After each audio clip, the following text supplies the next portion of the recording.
সহবাসের পরে মেয়েদের জন্য ফরজ গোসল না করে ঘরের কাজকাম, রান্না বাড়া ইত্যাদি করা, বাচ্চাকে দুধ খাওয়ানো, এগুলো জায়েজ আছে নাকি না জায়েজ? গোসল ফরজ হওয়া অবস্থায় গোসল না করার আগ পর্যন্ত কয়েকটা কাজ করা নিষেধ। 1, নামাজ পড়া নিষেধ। 2, তওয়াফ করা নিষেধ। 3, মসজিদে অবস্থান করা নিষেধ। 4, কোরআন স্পর্শ করা নিষেধ। 5, কোরআন পড়া নিষেধ। এই 5টি কাজ ছাড়া আর কোনো কাজ কি না নিষেধ না। অতএব সহবাসের পরে কোনো মেয়ে, কোনো মহিলা তিনি যদি গোসল না করে, ফরজ গোসল না করে তিনি যদি কি করেন, গৃহস্থলীর কাজকাম করেন, রান্না বাড়া করেন, অন্য কাজকাম করেন, বাচ্চাকে দুধ খাওয়ান, এগুলো এই 5টি নিষিদ্ধ কাজের আওতায় যেহেতু নাই, অতএব সেটা জায়েজ আছে। আমাদের দেশে যত কঠোরতা সব মেয়েদের উপরে, ছেলেদের উপরে নাই। ছেলে গোসল ফরজ হয়েছে, 2-4 ঘন্টা শুয়ে রয়েছে বা এমনকি হাঁটাহাঁটি করছে, তাকে তেমন কেউ কিছু বলে না। সমস্ত চাপগুলা মেয়েদের উপরে। আর এই ফতোয়াগুলা মেয়েদের উপরে, ফতোয়াগুলা দেয় বেশিরভাগ মেয়েরাই।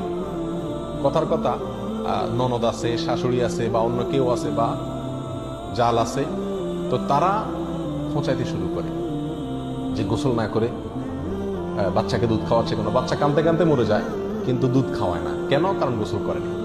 এগুলো না জানা কারণ করছে।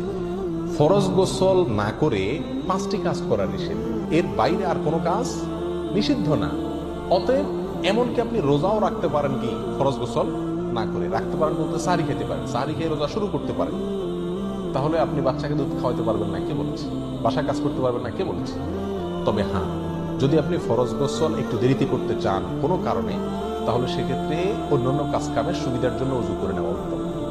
সহিহ মুসলিমের এক হাদিসে আসছে, নবী আলাইহিস সালাম গোসল ফরজ হলে ওই অবস্থায় যদি কেউ ঘুমাইতে চায়, শুয়ে থাকতে চায় অথবা অন্য কোনো কাজ করতে চায়, তাহলে তাকে উযু করে নেওয়ার পরামর্শ দিয়েছে। অতএব উযু করে নিয়ে এরপর অন্যান্য কাজ করা উত্তম।